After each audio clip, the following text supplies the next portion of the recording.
Hi, nice to meet you. Nice to meet you. I really love all the Sonic 3 movies, or all the Sonic movies. They're really awesome.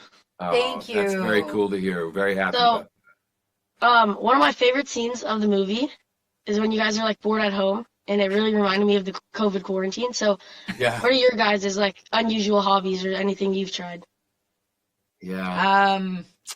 Did you ever get into like jigsaw puzzles or things? Actually, I was into during COVID, like putting together huge puzzles. Yeah. And I would get really mad when somebody would come in and try to put a piece in there. Yeah. I'd be like, no, it's my puzzle. Yeah. Yeah. Oh boy. Yeah. I didn't know.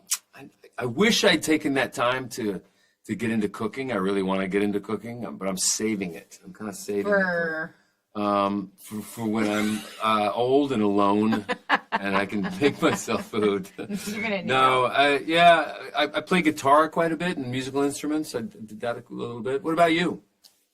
I mean, I kind of just, I don't know, play video games. That's kind of Yeah, okay. Hey, we like that. That's We pretty that. normal, We're talking yeah. about one. Yeah. Hey, this is a pretty cool hobby. It's not really a hobby. It's what you do. It's your livelihood, right? Yeah. This. Yeah. It's fun sitting here chatting with you. So, when Sonic comes to Earth, he experiences the loss of his caretaker, Longclaw.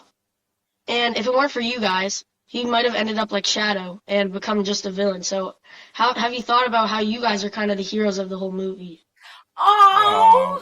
That's maybe the best question we got all day. Or even just Yeah, like great the thought. how he created, like the circumstance Yeah. of that. Like, Yeah. I love that. True. It's true. Well, I mean, I think when he came to Earth, you know, he was he had all this sort of youthful energy and spirit, but he didn't have anyone to share it with. He's alone. Yeah, he was alone, and it's really important to find that that feeling of belonging, and we were lucky to get him, and he was lucky to find us, and just really harmonious that way.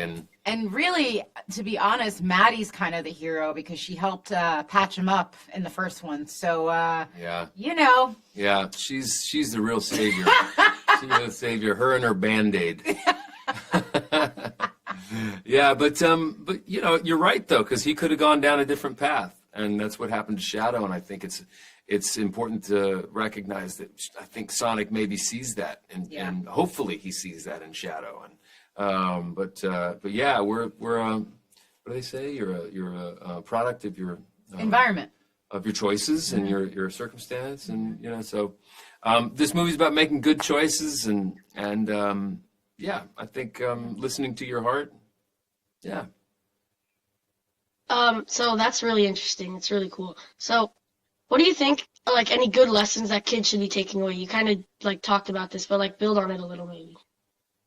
Yeah, I think that's a little bit it, right? I mean, it's, you know, he's Build on that. yeah, build on I that. like that. Well, Sonic's growing up. He's becoming a teenager, and you know, it's tough out there. Like you don't always. No one goes through life making, you know, the right decision every All the time. time. But if you follow your heart and your gut, it usually puts you on the right path. And I think that's a nice message that's in this movie. And also, I think being open with your parents when something's wrong, right? Like knowing that you can always come to them and be honest, even if they react a certain way, they always have your back, you know? And regardless, they'll help you figure out where to go if you made the All right. Thank you. I'm gonna be in the red carpet in LA, so I hope to see you there. Oh, great. Oh, We'll see you there. awesome. We'll see you there. Thank you. Nice to meet Have